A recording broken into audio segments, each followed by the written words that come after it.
hay muchísimo para que se grabe. Perfecto, perfecto. Buenísimo entonces.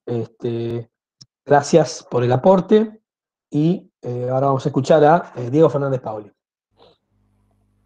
Adelante, Diego. Bueno, ¿me escuchan? Perfecto. Bueno, creo que se me salió la presentación, no sé si son las conexiones o la computadora, cuando siempre digo que por ahí no sé qué es lo que anda mal. Y a uno, después de tanto tiempo, medio como que lo agota esta situación de no saber si está o no está. Bueno, ¿se ve la pantalla? Sí, estamos. Bueno, por favor, de vez en cuando alguien que diga algo como para saber que yo estoy conectado, porque por ahí no veo solamente veo mi pantalla y por ahí no sé si están o no están. Bueno, gracias Ramiro por la presentación. En función de lo exigido un poco por la facultad acerca de esta serie de reuniones, de charlas, a mí me tocó este tema en el segundo encuentro, que tiene que ver con cuando se propuso los temas. Me acuerdo que lo propuso sabiamente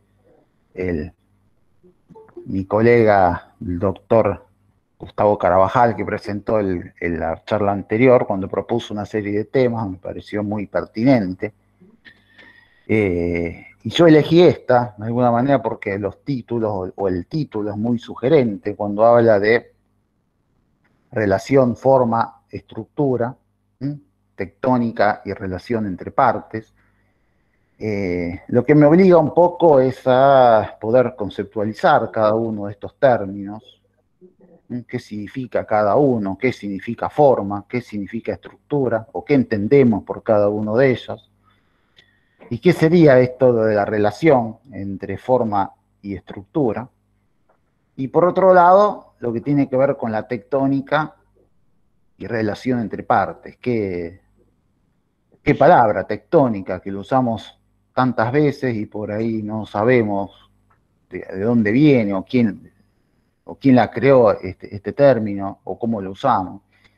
Y fundamentalmente me parece la base de todo esto, esa relación entre partes, que en el tema de estructura fundamentalmente es básico, es decir, una estructura funciona de tal manera por cómo se vincula cada una de las partes. Entonces, esto de la relación entre partes también me parece como un punto esencial.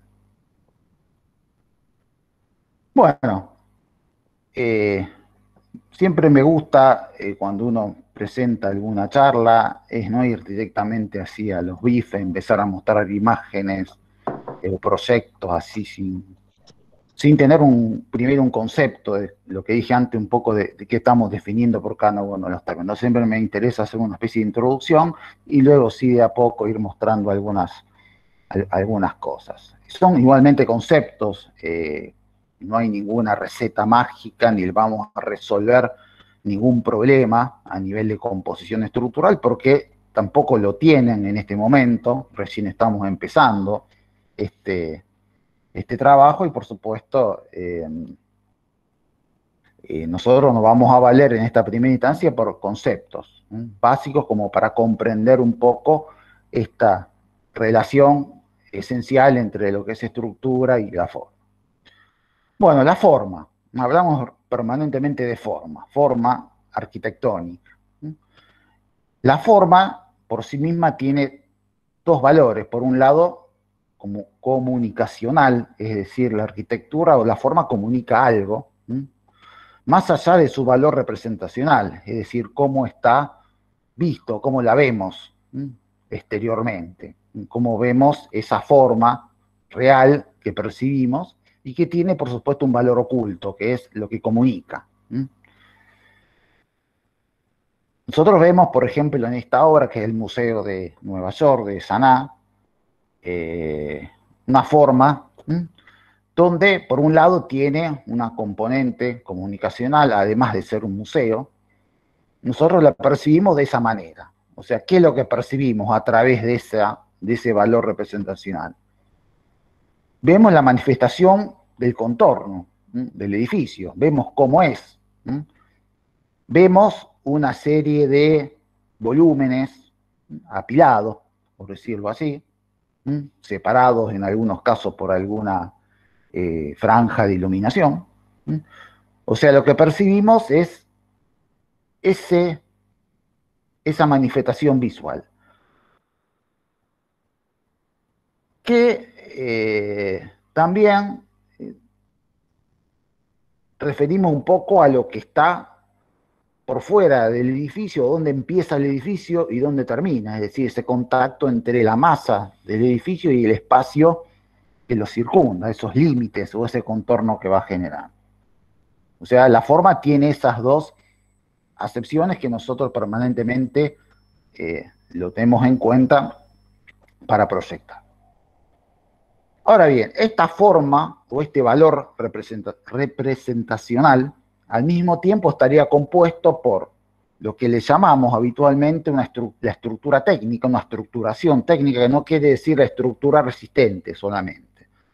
Esta forma se estructura a partir de lo resistente, donde nosotros vamos ahora a desarrollarlo un poquito más, y que al mismo tiempo tiene que ver con lo funcional. Es decir, con los espacios que nosotros tenemos que resolver en su interior, la cuestión programática o funcional, y al mismo tiempo su estructura interna, de esa forma.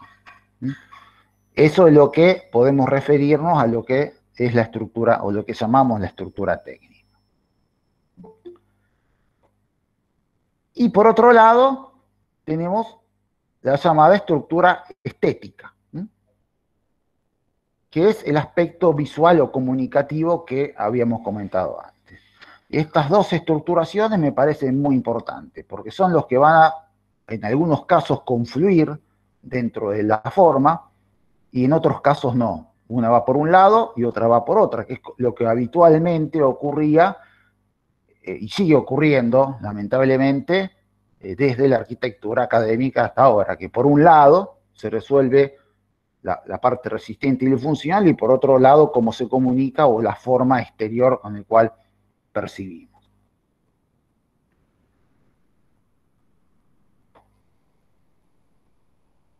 De este mismo edificio, que es la biblioteca de Seattle, vemos por un lado un esquema programático, arriba a la izquierda, por otro lado la resolución estructural de ese edificio, y abajo cómo se ve el aspecto visual o comunicativo, que transmite otra cosa muy distinta a como la percibimos interiormente. O sea, en esa forma que vemos así, vemos un contorno, no tiene nada que ver con el programa y menos con la estructura que luego lo sostiene. Parecerían como dos entidades diferentes. Bueno, hablamos de estructura resistente. La estructura la podemos abarcar en un término mucho más grande o más amplio. Y si uno trata de encontrar el significado, yendo al diccionario directamente, podemos ver que estructura se refiere a un sistema de relaciones que se establece entre los elementos o miembros que constituyen un todo. Es decir, volvemos al tema de la relación entre partes, a los vínculos, a las uniones. O sea, una sucesión de elementos dispuestos de tal manera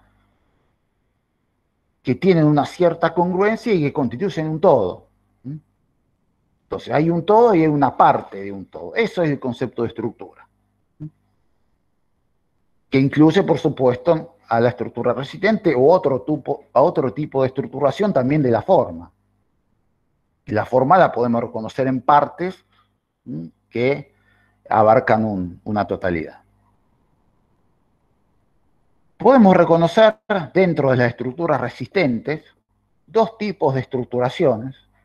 Una que es la convencional, la que generalmente percibimos a través de un esqueleto, resistente, que sustenta una serie de espacios funcionales en su interior, que se desarrollan de una manera casi independiente. El gran tema de la arquitectura moderna, la estructura de esqueleto y los cerramientos, o lo que está en los espacios de uso, quedan como completamente afuera de esa modulación, de ese esqueleto. Algunas veces ocurre que el esqueleto de alguna manera define esos espacios interiores y otras veces lo puntúa. Como que el espacio y el uso de cada uno de estos locales pueden estar completamente separados de esa grilla, como vemos, por ejemplo, en la imagen de arriba. La de abajo, tipo también una estructura principal donde luego adentro se van desarrollando esa especie de cápsulas que son los espacios funcionales, que pueden estar aleatoriamente en algún sector, en otro, puede haber espacio vacío, ¿no? Esa es la clásica estructura de sustentación. Por un lado un esqueleto portante y por otro lado el espacio funcional que no tiene por qué estar desarrollado dentro de esa jaula, dentro de ese esqueleto. Y por otro lado, las estructuras que podemos llamar de contención.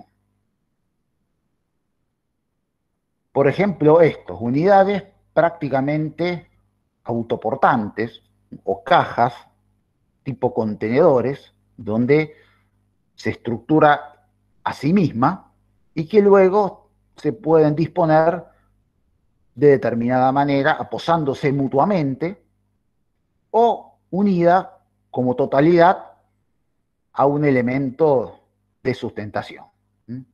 Lo que vemos aquí abajo es el caso de un interesante de una Universidad de Seúl, que tiene un gran bloque portante exterior que apoya en una torre, en un núcleo central, y esto podemos llamar que en sí misma es una estructura que contiene el espacio habitable y que transmite su carga a otros elementos que puede estar adentro, como en este caso, acá la imagen de abajo se alcanza a ver como hay un bloque central de vínculo y toda la estructura desarrollada perimetralmente. Esas son las estructuras de contención que se diferencian de las estructuras anteriores de sustentación, donde acá la estructura al mismo tiempo define ese contorno, define la forma, y en el caso anterior como que se presentan siempre como aisladas, separadas, por un lado la estructura y por otro lado el cerramiento, que puede estar entre, afuera o adentro de esa jaula estructural. Y eso tiene que ver mucho por cómo se manifiesta esa estructura. Acá, si bien esto se puede cerrar por fuera, si yo le pongo una chapa de cerramiento no lo veo, pero por otro lado lo puedo manifestar al mismo tiempo la estructura como definidora de esa forma. Me parece que son los dos conceptos diferentes que se puede plantear a través de una estructuración de las estrategias de sustentación, por eso lo llamo más una estrategia más que otra cosa. Bueno, hablamos también de la relación forma y estructura, como un punto también base. Por un lado la forma, lo hemos visto, por otro lado la estructura, y vemos que siempre la relación entre forma y estructura se da como de dos maneras diferentes, dos maneras opuestas. Una donde coinciden como forma estructural y otra completamente alejada una de la otra. Y siempre me parece interesante comenzar con una imagen como esta, cuando hablamos de formas consonantes, como por ejemplo este proyecto de Santiago Calatrava en Valencia, en España, que es el Museo de las Ciencias Príncipe Felipe, en España, donde evidentemente hay una forma estructural, o sea que la estructura al mismo tiempo define, para mi gusto exageradamente, por una cuestión de exceso de tecnicismo estructural, pero bueno, esto es una percepción mía, que parece un poco mentira, ¿no? O sorprendente viniendo de un, se supone, docente del área de estructura que diga algo como esto, ¿no? Como que hay algo como excesivo, chocante, quizá en esta manifestación casi brutal de hasta incluso los detalles estructurales, pero bueno, es una forma estructural clásica donde la forma es la estructura al mismo tiempo. Un autor, Andrew Charleston, lo define como formas consonantes, cuando la forma al mismo tiempo la estructura define la forma, una forma estructural. Y la forma es el resultado final. O sea, parecería que primero evaluamos un sistema estructural apto, coherente, y la forma resulta de esa estructura. Esa es una postura muy llamada de la parte ingenieril o estructuralista. Pero después tenemos la otra, la que maneja habitualmente el arquitecto como creador de formas, que son formas disonantes, o sea, que no coinciden. Las formas contrastantes, como las llama el autor. Esta es siempre una imagen que me interesa mostrar. Esta estructura. Hay un esqueleto en la parte interior, aposado en un pedestal, y uno ya puede intuir, o alguien me puede decir a qué obra nos estamos refiriendo cuando muestro esto. A la Estatua de la Libertad. A la Estatua de la Libertad. Bueno, porque vemos la mano ahí levantada, porque si no es muy difícil entender que luego, a través de este esqueleto central, podemos ver el resultado de esta especie de escultura gigante. Pasa lo mismo con nuestro cuerpo humano. Si nosotros no vemos una radiografía o un dibujo del esqueleto, es muy difícil poder percibirlo, lo que tenemos adentro, o sea, como que hay una carcasa exterior por fuera de esa forma, que es el punto de partida. O sea, la Estatua de la Libertad, todos conocemos cuál es y dónde está. Yo no creo que se haya planteado desde entrada una estructura y luego ver qué termina resultando de esa estructura, qué podemos hacer. Vemos que primero hay una forma base, y la estructura luego se somete a esa forma y hay que tratar de resolverlo de alguna manera. O sea, en este caso es la forma como punto de partida, no como resultado final. Me parece que estas dos posturas acerca de la forma y estructura son dos polos opuestos. Uno no valora ni uno ni la otra, son dos posturas completamente distintas, valorables por sí mismas. Después están todos los grises entre medio, ¿no? ¿Cómo podemos articularlo de una mejor manera donde las dos tengan un cierto protagonismo? Una del lado estructuralista y el otro del punto de vista de la forma arquitectónica.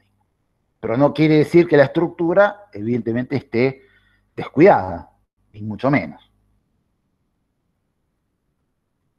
Bueno, tectónica, el término que también estaba identificado en el título. ¿Qué significa tectónica? Bueno, hay muchas acepciones.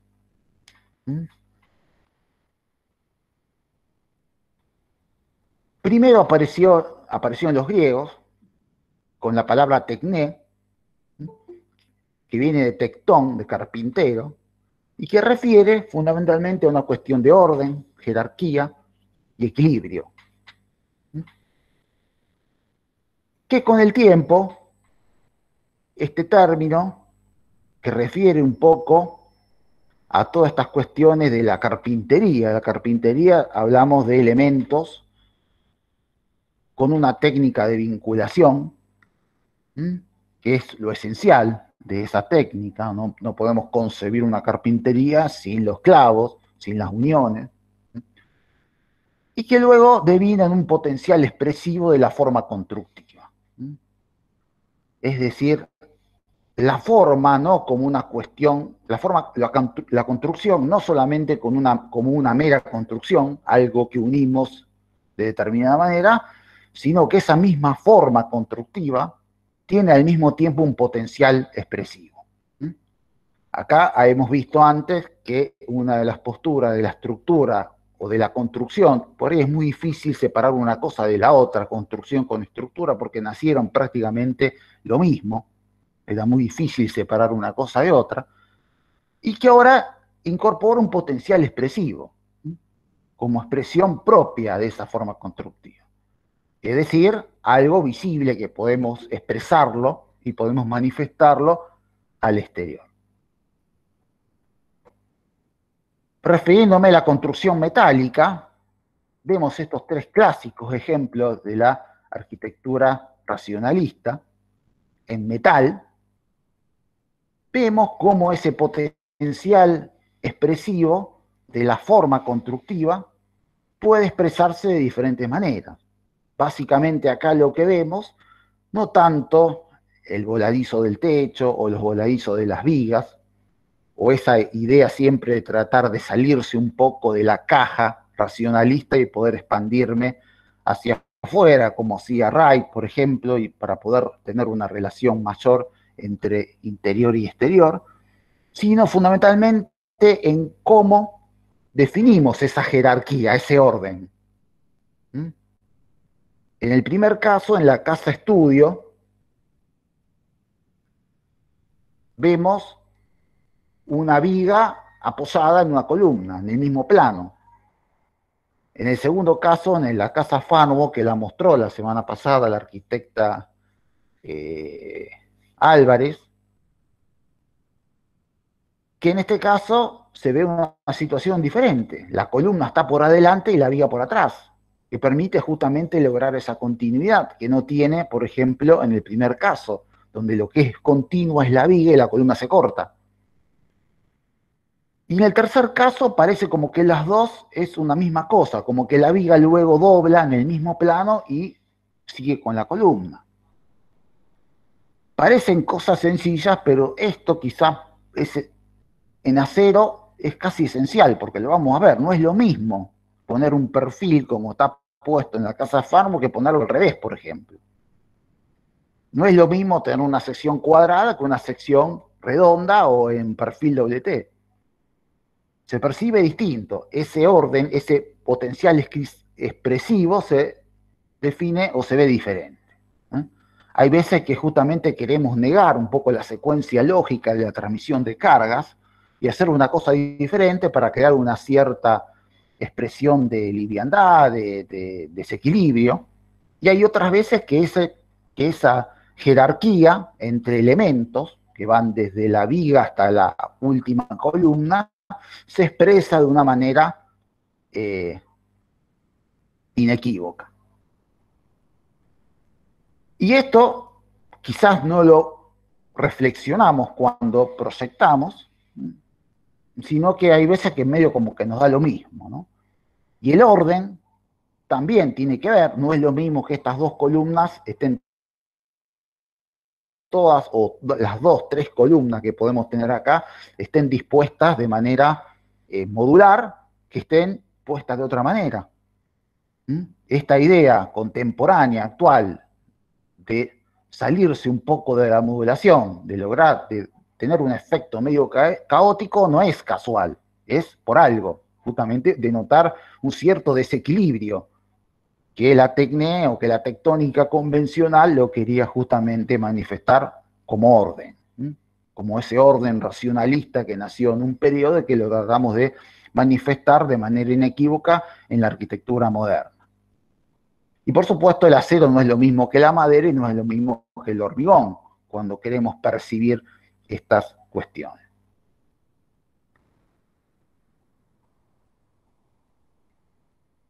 Campos Baeza, allá por el 2009, define lo tectónico o la trama tectónica Y acá hay un párrafo muy interesante donde dice que la fuerza de la gravedad se transmite de una manera sincopada en un sistema estructural con nudos, juntas y articuladas. Es decir, acá sí empezamos a entender la tectónica como ese, además de tener que ver con la gravedad, con esa jerarquía de elementos, desde el punto de vista de que lo tectónico lo definimos a partir de una sucesión de barras unidas de determinada manera, o articuladas entre sí. Y que la diferencia el autor de lo estereotómico, esa estructuración mucho más pesada, como si fuera de bloques tipo muro portante, y define la tectónica como esta trama que permite ir uniendo determinados elementos. Bueno, y acá entra en juego justamente el otro punto de la charla, la relación entre partes, que sugiere esta trama tectónica que habíamos hablado antes, ¿no? La relación entre cada una de las partes. Primero, ¿cómo son esas relaciones? ¿Cuáles son las partes que tenemos que vincular? Y que van a que de alguna manera definir una cierta estrategia formal. Bueno, uno parece medio anacrónico con estas cuestiones, pero a mí siempre me interesa mostrar esta imagen. Acá lo vemos siempre lo que digo corre por mi cuenta, y lo sigo sosteniendo, que Frank Lloyd Wright fue el gran maestro de la arquitectura. Con él empezó todo, mucho antes que Mies y mucho antes que Le Corbusier. Cuando Wright, con sus manos, hace esto, significa justamente, o significó en su momento, un gran cambio en la percepción, digo, de la arquitectura en general. Porque arriba indica cómo se concebía de manera clásica la unión entre partes. Cuando pone una mano sobre otra, sobre un puño, o al revés, significa un apoyo simple, un apoyo por contacto. Aquella estructuración estereotómica que decía Campos Baeza. Esto simple. Queda como se construía antes. ¿Por qué? Porque no había uniones adecuadas para poder resolverlo de otra manera que no sea por simple contacto. Y ahí aparece abajo esta estructura, esta relación entre partes en tipo de trama, de unión, de continuidad entre un elemento y sobre otro. Si nosotros entrecruzamos los dedos, ya tiene otra resistencia, ya podemos tener otro tipo de vinculación muy distinta a la otra. Y me parece que esto tiene que ver mucho con esa relación entre partes. O la posamos una sobre otra, o le damos continuidad. Y acá aparece el concepto novedoso de la continuidad estructural. Y no en vano, Wright pudo hacer los edificios que hizo gracias a esta técnica de la tectónica que permite unir las piezas de otra manera. En este caso, entrelazadas, ese entrelazamiento de la trama tectónica.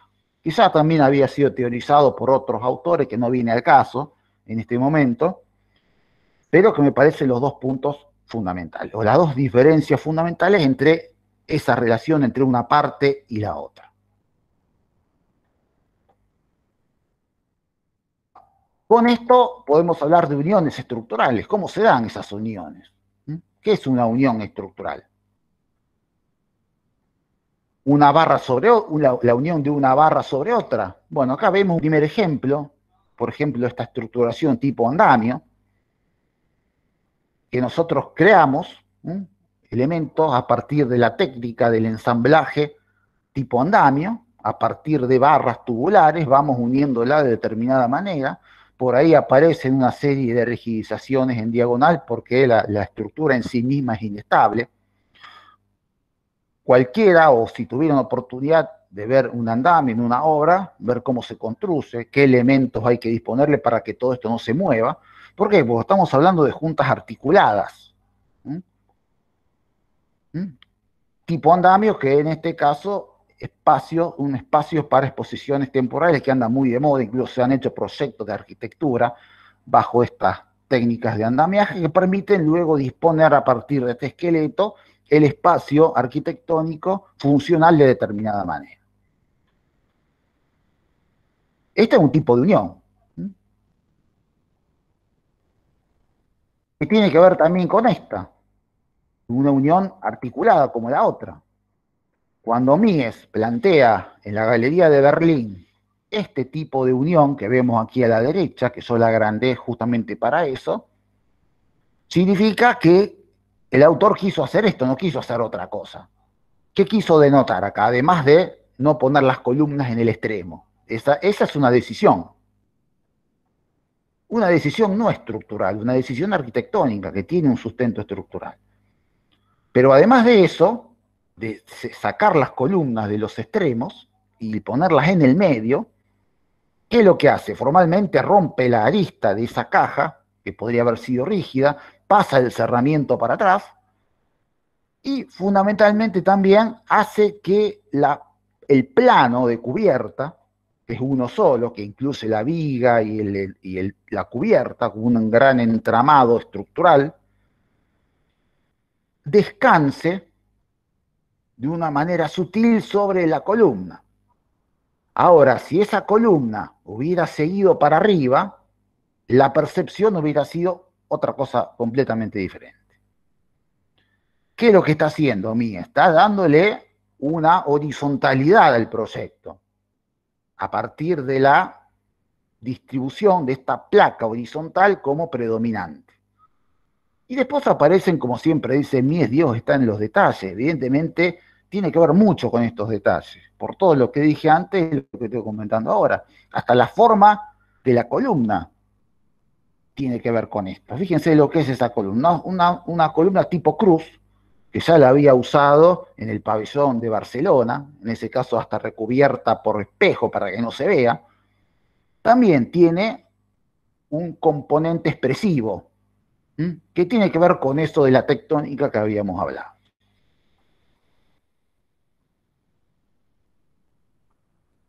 Otro tipo de unión que se nos puede presentar es una unión del tipo rígida,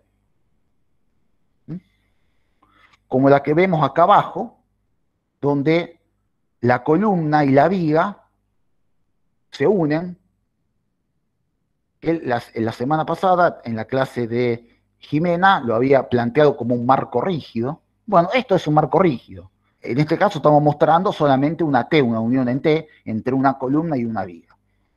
¿Qué es lo que permite? Que tanto la columna como la viga continúen, no se corten. Y la que se corta, hay una planchuela que le brinda la continuidad. Eso es lo que significa un marco rígido.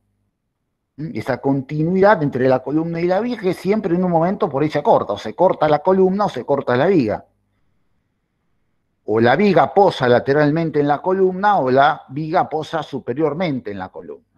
Ese es el viejo concepto de antes, que la viga tenía que posar en la columna. Con las modernas técnicas de vinculación, que en estructura metálica tiene que ver con la soldadura fundamentalmente, las uniones, ya la cuestión de la rigidez de esas uniones empieza a ser más importante y que tiene un correlato a nivel estructural. Se genera una estructura mucho más eficiente desde el punto de vista de la distribución de las solicitaciones. No quiero meterme mucho porque ustedes todavía no han visto mucho de estructuras en segundo año, pero bueno, algo quería mantener los conceptos. Esto que vemos acá, en la casa Meroscopium, yo cada vez que veo esta casa, cada día me fascina más, por cómo se concibe esto. Por un lado, cada uno de estos elementos son partes diferentes, y que por una cuestión de equilibrio, hay un video muy interesante de cómo se construyó, cuál es la esencia de esta casa, que van elementos independientes que se van apoyando unos sobre otros, con el viejo concepto del equilibrio por peso, y que tienen configuraciones completamente diferentes. Parece medio caótico. ¿Dónde está aquel orden que vimos en su momento que se presentaba a partir de la tectónica? Vemos una viga prefabricada de hormigón,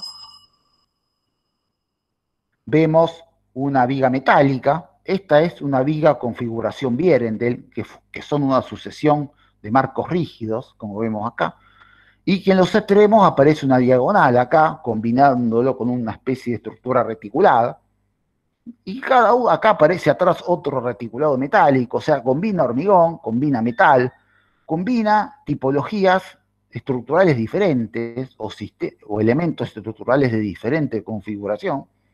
Pero bueno, quería mostrárselo a partir de la posibilidad de tener un marco rígido, y fíjense que este tiene la altura completa de un nivel.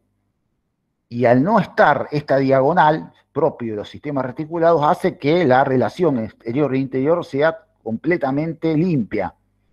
Es más, hasta podría, si es un elemento que está en el medio de la casa, podríamos atravesarlo entre un lugar y otro sin ninguna dificultad. La rigidez de las uniones permite, por ejemplo, hacer este tipo de solución, que están completamente incluso denotadas al exterior, porque al mismo tiempo define la expresión exterior.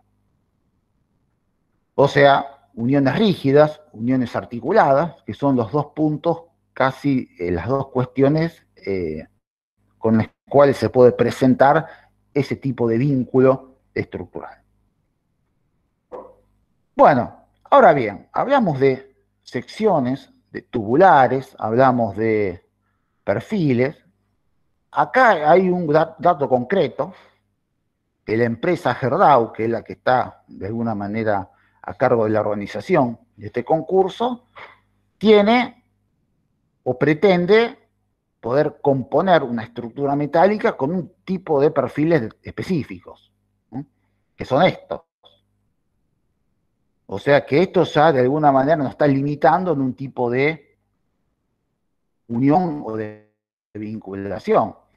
Y esto es importante tenerlo en cuenta porque tenemos que referirnos a este tipo de soluciones, donde tenemos un perfil T o dos perfiles T de diferentes anchos. Fíjense, uno tiene el primero, tiene un ancho mucho más chico que la altura, el otro al revés, está como más, tiene una mejor relación entre ancho y altura, que van a tener, por supuesto, disponibilidad de varias alturas. Les recomiendo utilizar, cuando empiecen a proyectar la estructura, a poder tener una tabla de los perfiles comerciales que vende Gerdau, porque de eso se trata. Van a ver que estos perfiles tienen diferentes alturas y un ancho que tiene que ver con ese perfil, y que están los primeros, que son los muy parecidos a los perfiles convencionales que se comercializaban desde hace mucho tiempo, y los otros tienen que ver más con los perfiles que se denominaron después de ala ancha, donde el ancho es mayor, porque hay veces que necesitamos este tipo de perfiles y no tanto el otro. O el segundo más para columnas y el primero más para vigas, por la forma que tiene. Entonces, nos tenemos que referir ahora a este tipo de elementos estructurales.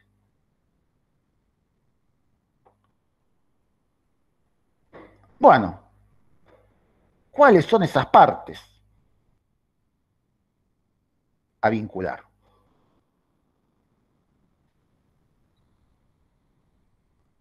Parte de un elemento estructural resistente.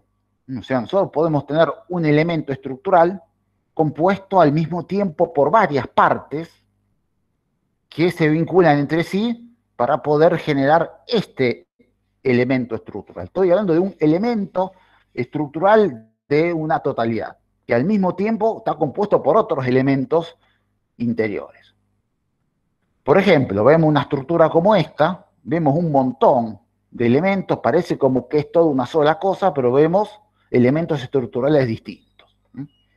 Por ejemplo, aislando un poco esto que vemos acá atrás, es lo que se denomina una viga tirantada, que tiene un montón de partes vinculadas de determinada manera. Hay tensores, hay barras más rígidas, hay un elemento superior más rígido que al mismo tiempo está oculto por el cerramiento para que parezca todo mucho más liviano, y que forma parte de un sistema mucho más amplio que se denomina viga atirantada, ¿no? Que es un elemento muy esbelto que permite cubrir grandes luces. Eso es una parte de un elemento resistente,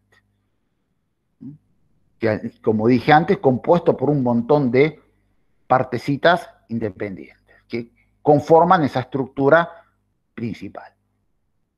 Este caso es un ejemplo muy interesante, una estructura metálica, la estación de alta velocidad en Lille, Francia. Estoy mostrando una partecita para ver qué es lo que se puede hacer también cuando queremos tener una estructura lo más liviana posible.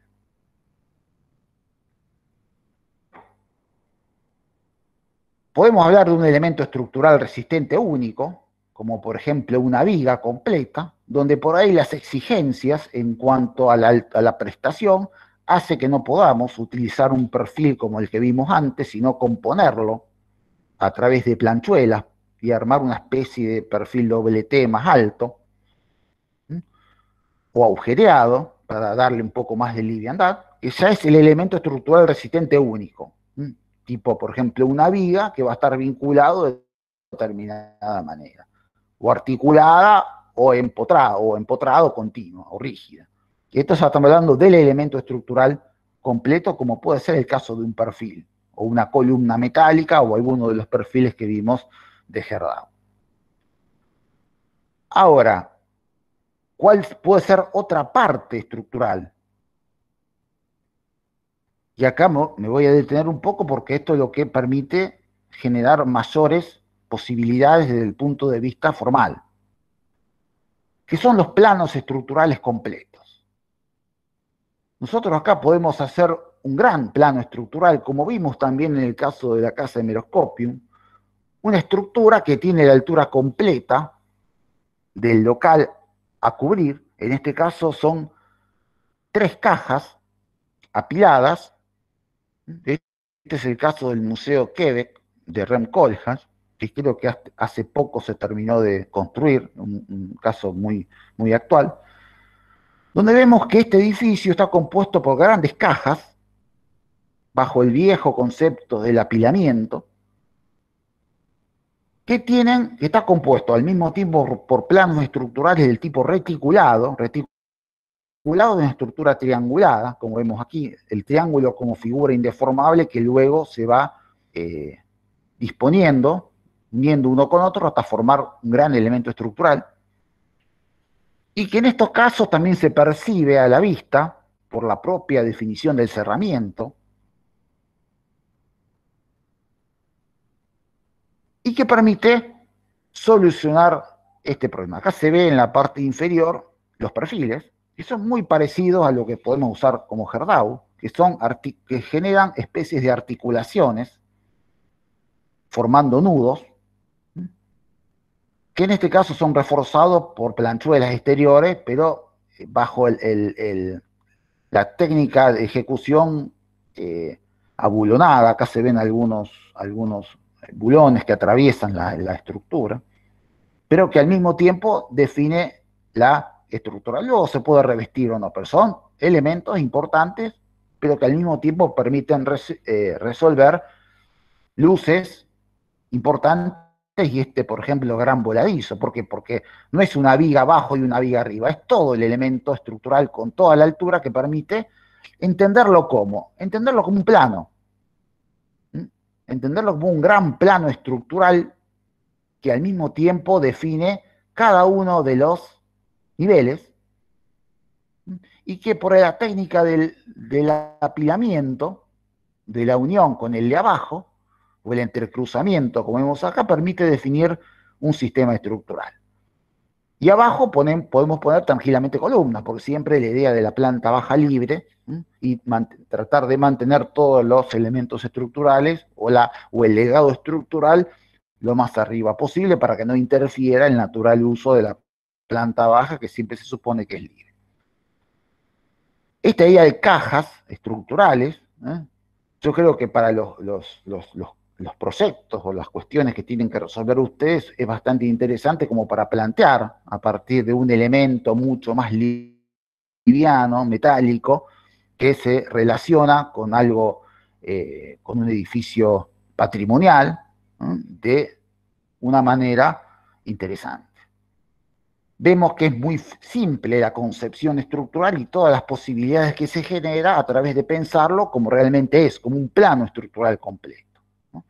Vemos en marrón el volumen superior, que uno lo puede pensar como un gran plano, abstracto y luego se define, se concretiza a través de esta estructura reticulada, y que está posada en un plano verde, que está abajo, que es eso que vimos en la imagen anterior, esto, en el mismo plano, por otro elemento cruzado, que es este otro plano verde, que sirve de sostén a este marrón de arriba, y que al mismo tiempo hay una especie de torre central, que es la torre de servicios, que le da una cierta rigidez al conjunto, porque no son los volúmenes uno encima del otro, sino que al mismo tiempo están desfasados en horizontal.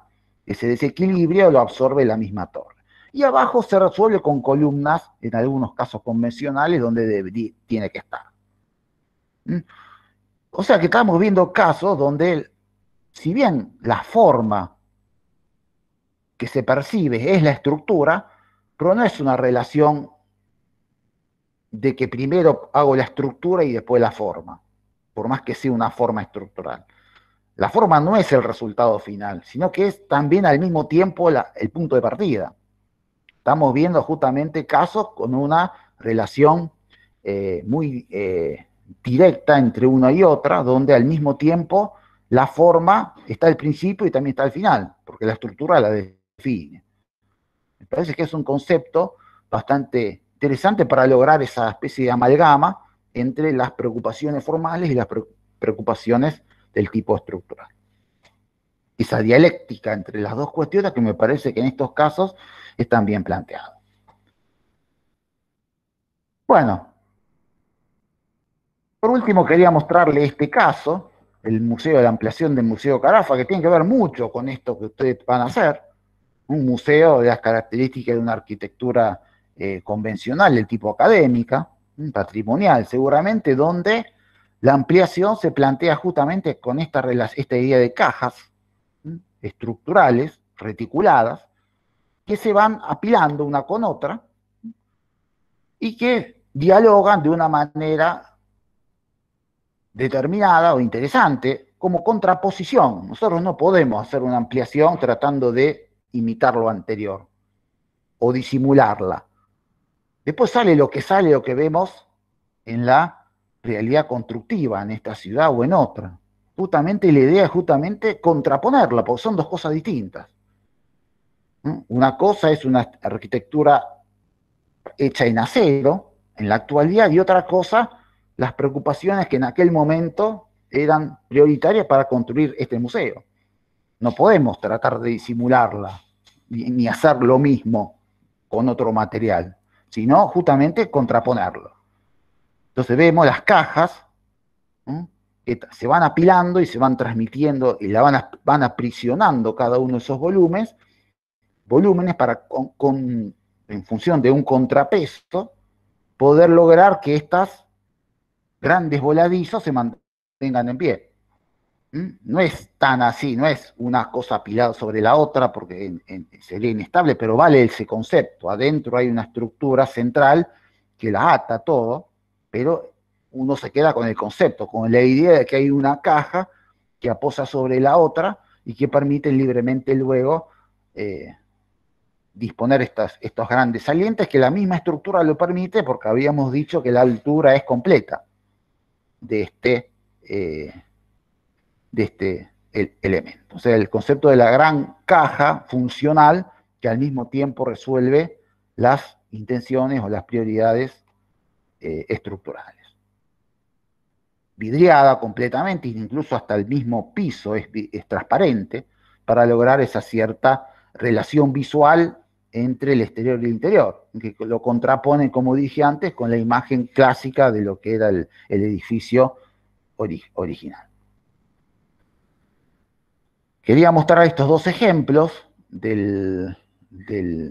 que son ejemplos muy actuales, tanto del Museo Quebec como del Museo Carafa, que son justamente posibilidades que brindan esta idea de pensar planos estructurales completos y no elementos mucho más chiquitos que se van uniendo entre sí jerárquicamente para poder componer un espacio. Este tipo de soluciones permiten resolver luces más grandes, espacios más grandes, desprovistos de columnas, y que al mismo tiempo incluye un poco el pensamiento o el desarrollo de la forma, que muchas veces implícitamente queda de lado. Primero hacemos la forma y al final tratamos de poner la estructura de alguna manera. Pensándolo así, me parece que el punto de partida es otro.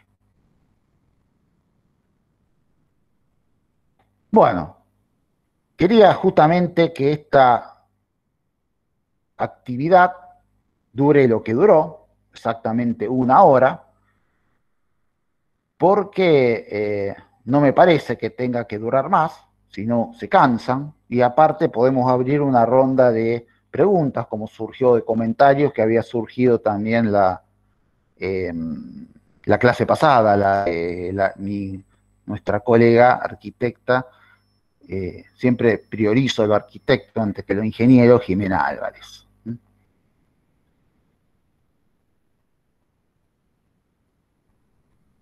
Bueno, muy bien, gracias por todo, por escucharme.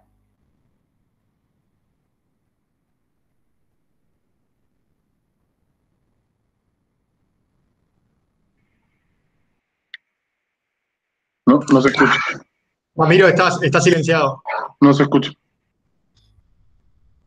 Menos mal, pensé que era Ahora yo. sí. Ahora sí, ahora sí. No, bueno, mi blooper de costumbre, es un gusto divertirlos.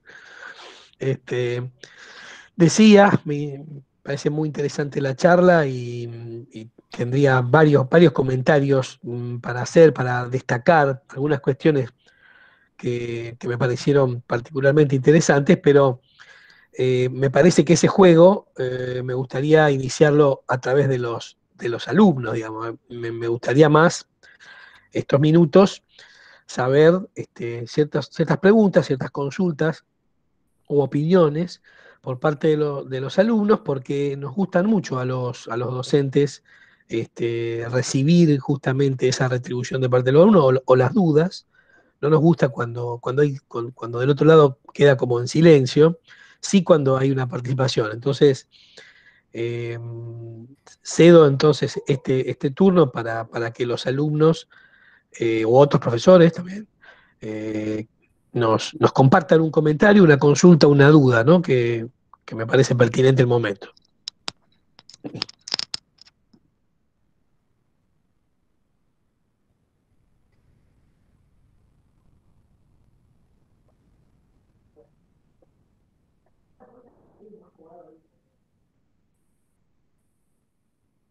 Bueno, yo, si no voy a tener que hablar yo, miren. Miren que hablo, Yo tengo una consulta con respecto a la perfilería que se va a utilizar en el trabajo. ¿Va a ser solamente perfiles doble T o también se va a trabajar con UPN y demás? Habría que ver el catálogo de la empresa. Yo me parece que no sé si tiene mucho más que eso o venderá otro tipo de perfilería. Yo creo que debería haber una ronda de consultas también, como todo concurso, a la misma empresa, a ver qué tipo si se puede usar, seguramente que sí, otras combinaciones, además de las clásicas de la perfilería que mostré. Pero es una buena oportunidad para generar ese tipo de preguntas a la página oficial, que debe haber algo establecido para eso, ¿no? Para poder evacuar todas las dudas del uso. Yo no te lo puedo responder porque no estoy para nada en el tema de la organización, pero yo creería que sí. Es más, quizá también sea una posibilidad justamente para lograr con la misma estructura que nos brinda, los mismos elementos que nos brinda Gerdau, poder combinarlos con otra para ampliar un poco las posibilidades. Yo creo que también de eso se trataría un buen diseño. Sí, yo quiero aportar que dentro del cronograma del concurso va a haber capacitaciones específicas de este tema, incluso de los catálogos a partir de la propia empresa. Pero bueno, en todo concurso es normal que se hagan consultas, ¿no? Entonces, me parece que es una consulta válida. Yo creo que el catálogo de Gerdau lo tenemos que manejar como un insumo básico de la materialidad del proyecto, porque de alguna manera el juego está dado en ese sentido, ¿no es cierto? Nosotros tenemos que lograr un objetivo a partir de piezas determinadas, no de un repertorio mundial de posibilidades, sino de un repertorio acotado de posibilidades que hay que conocer. Pero por supuesto, como en todo concurso, se hacen consultas, y esa consulta puede ser directa o indirecta, directamente a través directamente de los alumnos, o a partir o a través de los docentes, a la página del concurso, ¿no? de Gerdau. Ah, buenísimo. Muchas gracias, entonces. Después voy a ver.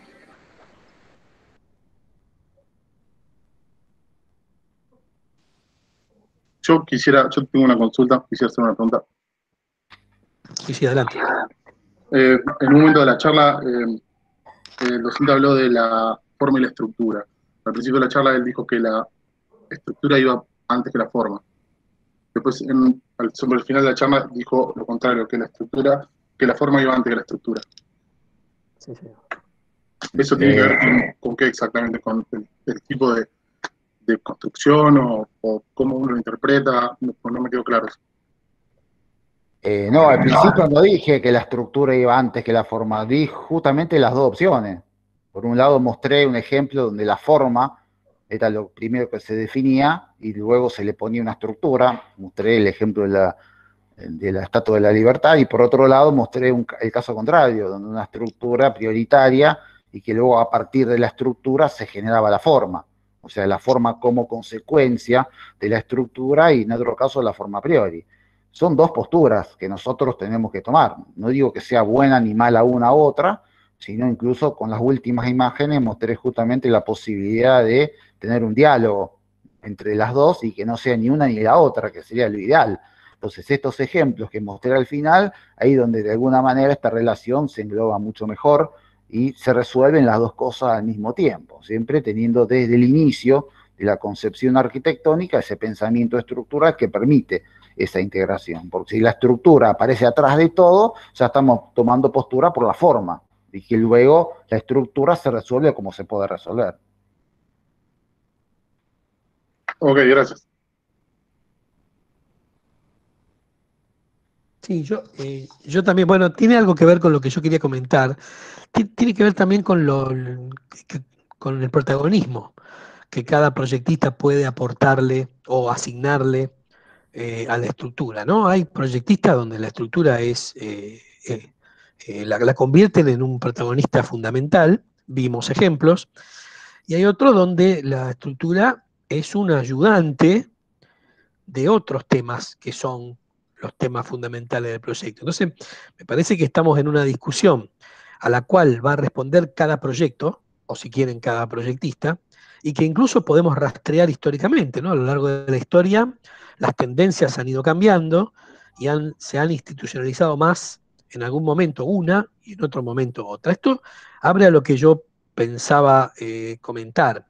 El tema de que este proyecto de arquitectura es, como siempre, una excusa para aprender arquitectura. Y aprender arquitectura significa empezar a entender todas estas interacciones entre los conceptos y los hechos concretos, entre los problemas y las posibles soluciones, entre los modos de resolver esos problemas y la significación de esas resoluciones. Entonces, es todo un complejo que va y viene de lo conceptual a lo concreto, de la resolución concreta de piezas metálicas soldadas o abulonadas, a lo que significa esas piezas unidas, o si tienen que ser expuestas o no, o si tienen que ser sinceradas en su uso o no, o si yo tengo que forzar situaciones con tal de lograr una forma, una sensación, un impacto, digamos, todas esas cuestiones son los verdaderos temas que están por debajo de cualquier proyecto de arquitectura, y la resolución del proyecto en sí es, de alguna manera, una excusa para repensar todo esto. Ustedes están en formación. Me parece muy bien que empiecen a entender que hay cosas concretas y cosas abstractas, que hay cosas conceptuales y que hay cosas resolutivas, y que de alguna manera nunca da lo mismo todo, y el proyecto encontrará su identidad, y a través de él ustedes, su identidad como proyectista, a partir de que a su manera empiecen a combinar de una manera única todas estas cuestiones. Entonces, lo que me gustó a mí de la charla es que nos trajo y nos llevó a través de estos territorios, a través de las soluciones y su significado, a través de las conceptualizaciones y sus imágenes, y nos dejan como reflexión esta, es decir, toda la enorme gama de posibilidades que tenemos para expresarnos a partir de lo que es simplemente un proyecto de arquitectura.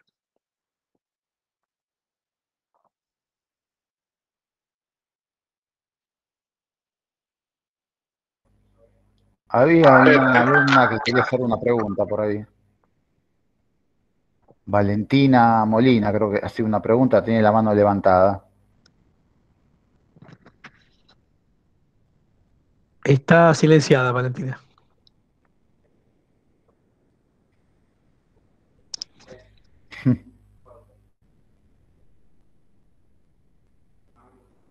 Ah, listo. Yo quiero hacer una pregunta más. Dale. En un momento usted dijo que esto de las formas y la estructura se había institucionalizado de acuerdo a la época. ¿Qué significa eso? ¿A qué se refiere con eso? Bueno, la arquitectura es algo que está más allá de las modas. Sin embargo, hay tendencias que ocupan momentos de la historia. Si vos historizás un poco, te vas dando cuenta de que a partir de conceptos culturales, a partir de eh, descubrimientos científicos, a partir de avances técnicos, cada momento de la historia va tomando ciertas consignas y las va haciendo propias. Entonces, no quiero ponerle un nombre o ni una etiqueta a eso, pero de alguna manera entender que hay una arquitectura de un tiempo, al mismo tiempo de que la arquitectura va evolucionando por superposición y por sumatoria de todas esas arquitecturas, ¿no? Y los cambios generalmente no son cambios de moda, son cambios disparados, ya te digo, por cuestiones, descubrimientos tecnológicos, por descubrimientos científicos o por cambios culturales profundos. Y si querés hacer una historia de la estructura en la arquitectura a lo largo del tiempo, vas a encontrar justamente este tipo de cuestiones. Yo, yo soy un apasionado de la historia y no concibo la posibilidad de diseñar o proyectar sin conocer historia de la arquitectura. A mí siempre, a lo largo de mi propia profesión, de mi propia formación, lo viví como una cosa muy conectada. Lo mismo el urbanismo también, por supuesto. Pero el tema del conocimiento histórico, el tema de poder reflexionar acerca de cómo han cambiado ciertas cuestiones y por qué y en qué sentido, y cómo algunas cuestiones van y un poco también vuelven a veces, o cómo otras no vuelven y la cosa evoluciona, me pareció siempre muy interesante. Entonces, yo me refería a eso, a que a distintos momentos de la historia no quiero decir se imponen, pero se generalizan o se asientan o toman el dominio determinadas ideas, ¿no? Hasta que un cambio, una evolución, un descubrimiento o una cuestión impacta sobre la sociedad y hay una transformación. Y esa transformación, curiosamente, nunca destruye por completo lo anterior, sino que se posa, se suma, incluso los movimientos más que se proponían como mayores quiebres en esa evolución, en realidad no lo fueron así, y abrevaron y aprendieron de las raíces clásicas, de las raíces anteriores, y de alguna manera lo que hicieron fue aportar algo más, generar un avance, no un desprendimiento completo de la tradición, sino una especie de eh, sí, refrescaron una tradición, agregaron ciertas cuestiones, quitaron otras, y para de alguna manera producir ese avance. Yo me refiero a institucionalizar, significa para mí que una mayoría de actores valora eso en determinado momento, y después otros valoran otra cosa. Ok, gracias.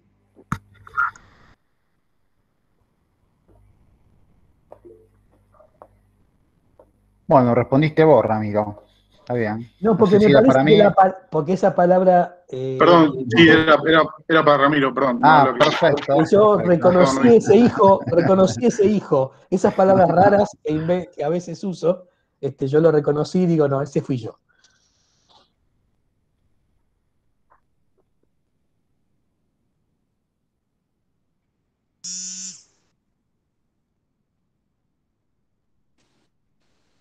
¿Puedo hacer un comentario, Ramiro, para ayudarte, porque Por supuesto. mínimamente, pero en tu diálogo con Esteban, porque somos más de 100 y después terminamos dialogando entre 3 o 4.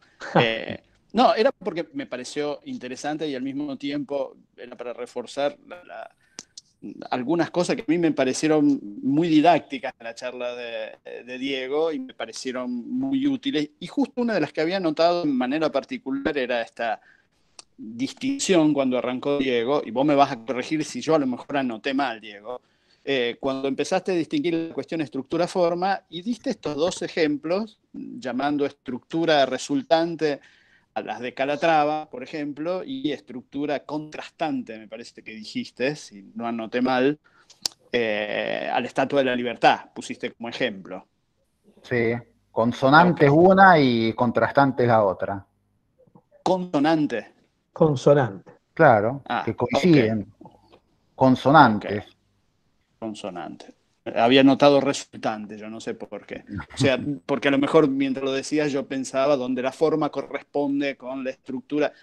Y decía, me parecía muy didáctico, por eso era un comentario también a Esteban, eh, porque inclusive el mismo autor, ¿no? O sea, la Estatua de Libertad, la estructura está hecha por Gustav Eiffel. Y si vos pensás, digo como ayuda a memoria, para esta distinción muy clara y creo muy didáctica que hizo Diego, pensar en la Estatua de Libertad y en la Torre de Eiffel. Me parece que del mismo autor, del mismo periodo, creo que tiene una diferencia de 5 o 6 años las cosas, porque fue un regalo de Francia a Estados Unidos en una determinada celebración, y entonces el mismo autor hace estos dos resultados. Me parece que como ayuda a memoria es muy claro. No sé si estoy muy de acuerdo con las palabras, pero no importa, a veces las palabras no nos ayudan a aclarar, ¿no? Por eso yo había notado resultante, fíjate vos, inconscientemente, y era consonante, pero se entiende, o sea, tienen el mismo sonido, suenan de la misma manera, consonante en ese sentido, creo, Diego, ¿no? Sí, no, aparte no son palabras mías, son palabras de un autor que Perfecto. propuso esos dos términos. Perfecto, perfecto. Así que consonante es cuando existe esta correspondencia de alguna manera entre la forma, me parece, y la estructura. La Torre Eiffel es lo que es una Exactamente. torre. Una torre es para ser vista de lejos y para ver lejos. Eso, punto. Y la estructura en ese caso es inclusive el icono de un país, no solamente de una ciudad. Y de alguna manera la Estatua de la Libertad, como ejemplo opuesto, me parece muy oportuno. Así que eso me pareció muy didáctico y muy claro en la exposición de Diego. Si bien Calatrava también tiene esa lectura, creo yo, bastante inmediata que Diego propuso. Y después el otro comentario era para el otro participante, era Martín, me parece, si no recuerdo mal, que preguntó sobre qué otras perfilerías se podían usar y demás. Y me hizo pensar en algo que la clase pasada, por lo menos a Jimena, yo le intenté introducir como cuestión o como argumento, porque a lo mejor uno puede hacer preguntas, pueden responder, concurso, y en los concursos también existe el espacio para interpretar ciertas cuestiones de una determinada manera. Pero a lo mejor, yo no sé si esto le va a sumar o no a Martín, pero puede llegar a ser. No sé si ustedes se acuerdan en la clase de la semana pasada, yo le hice una pregunta al final, donde en el Parrish, verso de De Meuron, estaba esta combinación entre metal y madera. Y después ella también mostró en el pabellón del libro de la Electa de Stirling en Venecia, metal y madera, esa combinación. Bueno, a mí me parece que lo que quedó claro, pero a lo mejor no quedó claro y a lo mejor vale la pena repetirlo, es que hay en esa dimensión, ella lo nombró y lo dijo, hay una distinción entre lo que es la estructura primaria y la estructura secundaria. O sea que inclusive creo vos en los ejemplos que mostraste, Diego, y a lo mejor lo podés aclarar o ampliar en la ampliación del Museo Carafa que mostraste, hablaste de la estructura primaria fundamentalmente, pero diste por sentado de que existe después una estructura secundaria que puede ser de la misma naturaleza o de otra naturaleza, y otra vez allí interviene lo que Ramiro decía de alguna manera, una cierta sensibilidad, una cierta cultura, un cierto mensaje que la arquitectura quiere transmitir, ¿no? Si utilizas el mismo material o utilizas, por ejemplo, otro material como la madera en estos ejemplos que dimos. Digo esto porque me parece que eso también está en juego, porque si no parecería que hablamos solamente de la estructura primaria. Y la estructura primaria que es la resistente y es la que tiene. Pero después hay otro mundo que va junto, digamos, a esta cuestión que está hecho de tubos, está hecho de chapas, portantes o no portantes, está hecho de otro material como la madera, etcétera, etcétera. No sé si sobre esto, Diego, a vos te parece que también es algo que valía la pena poner en claro, ¿no? O sea que me parece que la descripción muy bien que vos hiciste didácticamente hacía fundamentalmente hincapié en esa cuestión, de esa dimensión, digamos, de la estructura primaria, de la estructura principal. Sí, sí, estamos de acuerdo, Gustavo. Fundamentalmente traté de concentrarme en eso porque, bueno, en una charla como esta quizás sería como muy abarcativo hablar de otras cuestiones que por supuesto son, por eso se llama primaria y secundaria y que puede utilizarse cualquier material. Incluso la misma estructura, a veces está compuesta por dos materiales distintos. O sea, hay casos donde la madera ayuda al acero, o hay secciones o materiales compuestos también que permiten tener una resolución estructural y formar parte de la estructura primaria, no solamente que sea metálico solamente.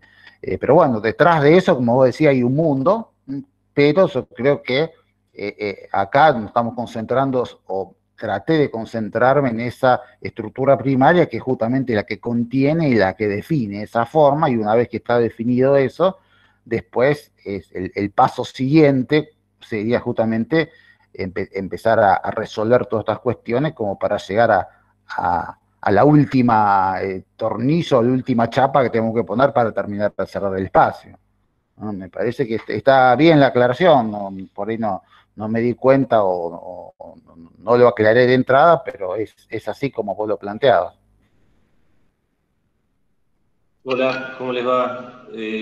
Yo tengo el micrófono apagado porque coincide que están haciendo una obra dentro de mi estudio, entonces intento no molestar, pero tengo ahora un minuto. Quería agradecer a Diego la charla, realmente me pareció muy interesante. Me gusta esto que hace Diego siempre de generar preguntas y no dejar un solo camino, sino esto de si la forma responde a la estructura. Bueno, ahí tengo una interrupción que les decía. Si no se escucha, lo dejo para más adelante. Pero más que nada lo que me interesaría en una próxima encuentro es saber en qué está trabajando cada taller. Porque yo veía la charla y automáticamente refería todo lo que estaba hablando al trabajo de nuestros alumnos. Y seguramente el uso de la estructura metálica depende de la temática y el contexto de cada operación. También incorpora otra variable, como en este caso la posibilidad de contrastar lo existente con lo nuevo, lo pesado con lo etéreo, la higiene constructiva, de poder armar un mecano en un lugar donde existe algo previamente, ya sea si lo que existe es una construcción, un paisaje, etc. Por lo tanto, me genera cierta incertidumbre saber cómo cada cátedra está leyendo lo que vienen hablando de los invitados en relación a sus problemas. Y ahora no nos molesto más con el taladro.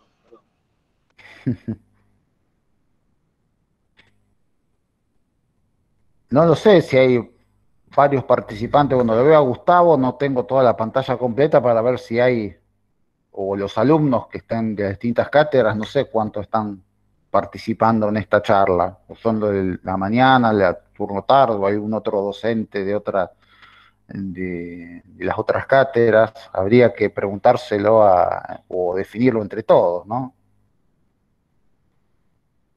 No se escucha, Ramiro. No sé si algún alumno se anima a contar lo que está haciendo en su propia cátedra.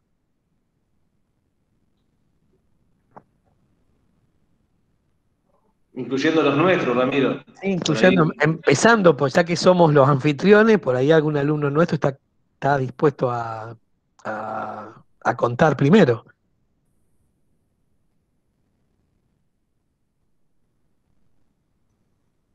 No va a tener suerte, me parece, ¿eh? Ahí están escribiendo. Dice, en Stoddard estamos trabajando. Se me fue. Creo que la Ferrocarril Oeste, que decía. Sí, en la cátedra de Stoddard estamos trabajando, estamos interviniendo la estación Rosario Oeste.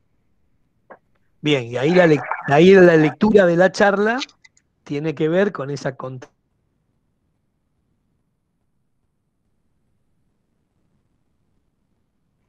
Se congeló.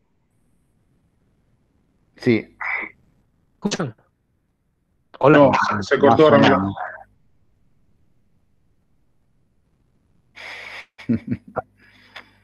¿Pero ahora? ¿No me escuchan? Ahora sí, Ramiro, ahora bueno. se te escucha. No, decía que entonces ahí la situación tiene que ver con la confrontación, con la contraposición, o con la continuidad, o con la convivencia, o con el equilibrio entre la arquitectura preexistente, con su historia, con su realidad de su momento, con su institucionalización en su momento, y una nueva arquitectura que de alguna manera quizá no deba resignar a pertenecer al presente para disfrazarse de otra cosa. Entonces, y es un símbolo, porque la ciudad es una obra de arte colectiva construida en el tiempo, ya desde su propio planteo, necesariamente es construida por diversas manos en diversos momentos. Entonces, cada época dejará su huella en una continuidad que deberá ser armónica, porque si no, vamos a vivir en una desarmonía. Entonces, desde ese punto de vista me parece interesante ver cómo la problemática pasa por ahí.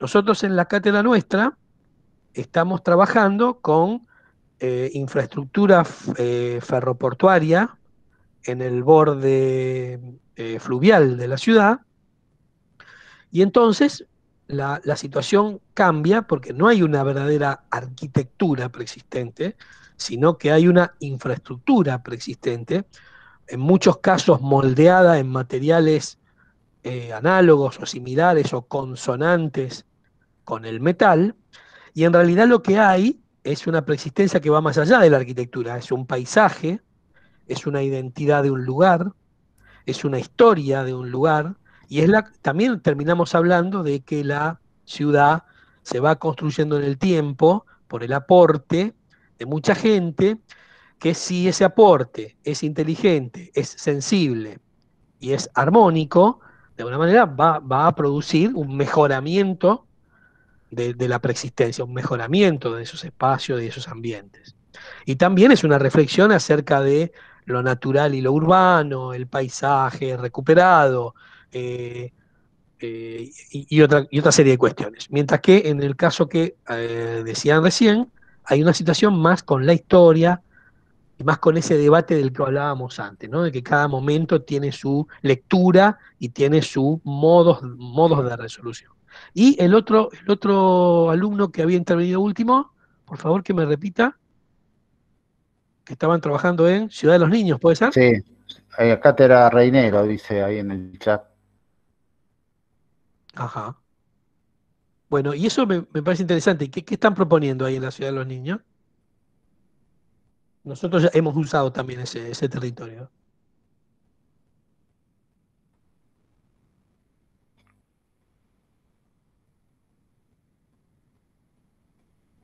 Hay que darle tiempo para que escriban porque no, la Cami Sáenz no habla, pero escribe. Hay que darle tiempo que escriban. Entonces, si querés, mientras la Cami Sáenz escribe y te responde, Ramiro, y Y Esteban, que habían hecho esta pregunta, yo contesto o comento, digamos, por lo que corresponde a nuestro taller. Nosotros todavía no empezamos a trabajar en el concurso, estamos haciendo un trabajo previo de estudio y de comprensión, digamos, de algunas posibilidades formales arquetípicas. Creo que la semana pasada yo lo comenté en estos términos también, el porqué de la elección de estos ejemplos, que eran sobre los cuales Jimena hizo un poco su exposición, de estas figuras arquetípicas que pueden ser, más allá de ser resueltas en metal, tienen esta impronta, este carácter, pero que tienen esta posibilidad, obviamente, también en este material importante, ¿no? Entonces decíamos la figura larga y profunda, la figura que hace referencia a una centralidad y la figura que hace referencia a una, ¿cómo decir? Ella lo llamó la estructura de los marcos rígidos. Nosotros decíamos de algunos maestros, ¿no? Por no darle un problema de forma, sino poner un problema de relación de partes, siguiendo un poco lo que hoy comentaba el cubo, la esfera y el paralelepípedo, por decirlo de alguna manera, ¿no? Estas figuras arquetípicas. Inclusive nuestros alumnos todavía no saben dónde vamos a trabajar, no tienen el programa, conocen el concurso, saben, pero no tienen asignado un programa todavía. Lo vamos a hacer al final de estas 3 charlas. Al final de estas 3 charlas vamos a empezar a trabajar sobre una propuesta de un determinado programa. Pero sí, vos me entenderás, Ramiro y Esteban, no puedo espolear. No, por favor. No, o sea, tenemos derechos de Netflix ya comprometidos, así que, pero de alguna manera, el punto, me parece importante comentar esto. Nosotros tenemos un gran punto de contacto con esto que ustedes estaban comentando, o sea, esta cuestión de tener una relación más con las infraestructuras que con un edificio en sí específicamente, o sea, que trasciende esta dimensión de... nos parecía más, entre comillas, sugestivo para esta cuestión. O sea, que hay un punto de contacto muy grande, inclusive me gustó mucho y me parece interesante. Nosotros todavía no lo empezamos a transmitir de esta manera, pero sí que en ningún momento ustedes hablaron, vos hablaste, Ramiro, de patrimonio, ¿no? Y hablaste de preexistencia. Entonces esta distinción a mí me parece muy útil, este ejercicio a través de este concurso, para poder afrontar estas dos posibilidades de no interpretar, porque no son interpretaciones, sino de distinción, ¿no? De algunas cuestiones que es patrimonio y que es una preexistencia, y cuáles son los valores y cuáles son, en qué se parecen y en qué se distinguen. Me parece una buena ocasión. En algún momento también cuando hicimos el workshop sobre estas cuestiones, también creo que fue la otra ocasión que tuvimos hace algunos años de trabajar sobre esto, pero esto es lo que anticipo, o sea, tiene mucho más que ver con lo que ustedes planteaban, inclusive con esta declinación importante de la preexistencia antes que el patrimonio. Me parece que esto, digamos, de alguna manera... Puedo anticipar esto nomás. Buenísimo, buenísimo. Buenísimo. Como avance me pareció muy interesante. Ahora quiero ver el piloto, el primer capítulo. Lo estamos preparando a breve. Bueno, no, volvemos un poco a lo que dije al principio, ¿no es cierto? La posibilidad de converger las cátedras en una actividad común, pero que no ha impedido que cada cátedra lo enfrente de una manera natural y de una manera personal, digamos, con la identidad de cada cátedra. Creo que se va a ir construyendo, digamos, un proyecto, ¿no es cierto?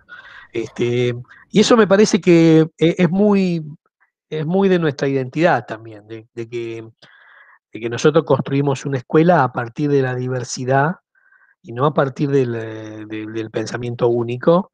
Y entonces realmente festejamos nuestra diversidad.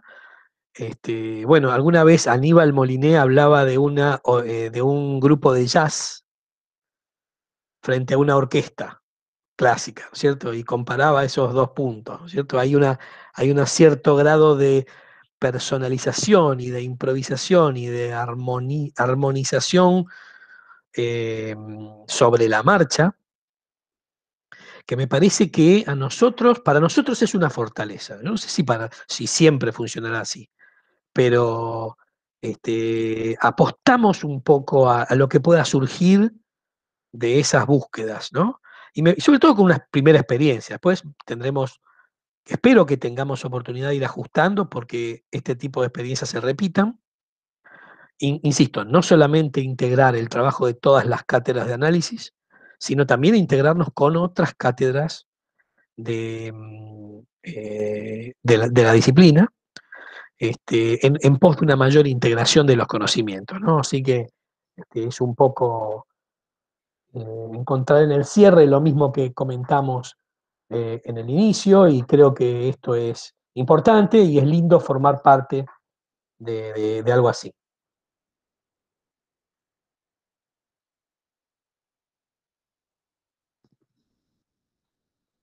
Bueno, yo propondría, si alguien más quiere hacer una consulta o un comentario, y si además lo puede hacer verbalmente y no por escrito, sería fantástico.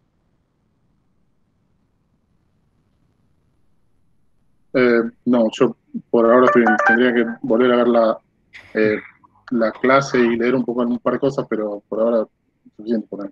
Bueno, y me parece interesante tu comentario, porque volver a ver la clase es algo que es importante, ¿no? ¿Cuántas veces uno ve de nuevo una película y la redescubre, ¿no? Y ve o lee de nuevo un libro. Exactamente a eso me refiero.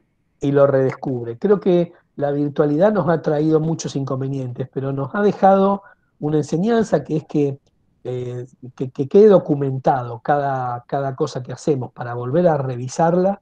Me parece muy positivo. Es una cosa que estoy notando, que alumnos entran fuera de horario a recorrer los Miró, y después vemos la cantidad de visitas que tienen estas charlas, y son muchas, y la verdad que eso es buenísimo, justamente porque el evento dispara una reflexión. Cada momento dispara una reflexión. La reflexión viene después, y muchas veces decanta y se interrelaciona, interactúa con otras cosas que vos sabés o que te pasan o que te enteraste, y esa relectura pasa a ser un enriquecimiento. Así que está muy bien lo que vos dijiste, y está bueno volver a ver este ciclo de charlas. Por lo demás, si les parece, damos por cerrado el evento. Y Ramiro, una cosa, disculpa, en base a adelante, eso. adelante. Yo creo que hoy lo hablábamos en la clase de la interna del taller de AP2, que muchas veces uno vuelve a mirar esa charla cuando se enfrenta con la problemática dentro de un mes, porque no es lo mismo ver en lo que dijo la arquitecta la semana pasada y Diego hoy, entender un montón de cosas que uno realmente las va a ir a buscar con el ojo mucho más interesado cuando esté resolviendo alguna temática particular, desde cómo graficarlo. Exacto, a eso me refiero, porque yo tengo, con respecto a lo que estamos trabajando en la estación Rosario Este, yo más o menos tengo en mente un par de ideas con respecto a lo que quiero proyectar, y está muy bien en la teoría y está muy bien en mi cabeza, pero yo ahí solo al papel o a la maqueta, es como dice, no sé tu nombre de Estudio Bechis, no sé. Dice Estudio Bechis. ¿Esteban? Sí. Bueno, tocayo. No sé, como dice él, una cosa es la teoría en la cabeza y otra cosa es llevarlo al papel, así que calculo que me voy a encontrar con esa misma problemática en un par de días.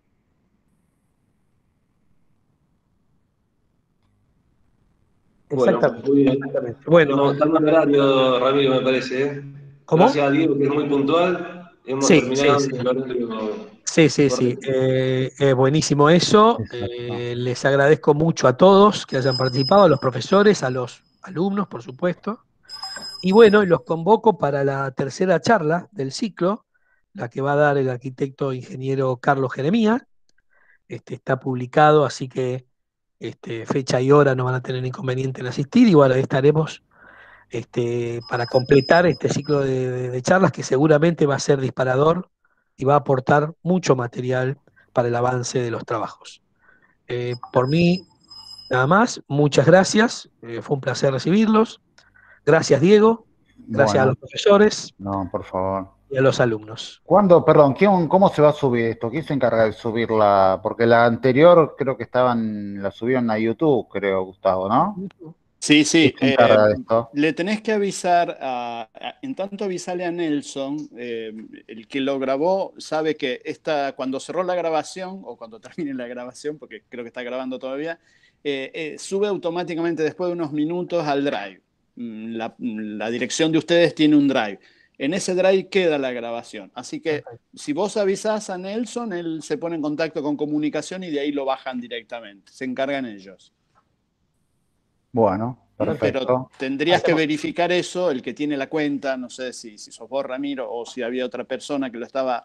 Gente que sabe usar esto la tiene, no sí, nosotros. exacto. Por eso digo, que se fije en el Drive, en la pestañita de Drive, cuando esté bajada ahí, le avisas a Nelson y de ahí se baja directamente. Perfecto. Gracias y felicitaciones, Gracias. Diego. Muchas gracias. Gracias, Gustavo. Gracias, Diego. Nos Bueno, vemos. muy bien. Gracias, Ramiro. Gracias a todos. Hasta luego. Adiós. Hasta luego, gracias. Chao, hasta luego. Muchas gracias. Muy buena la charla. Gracias.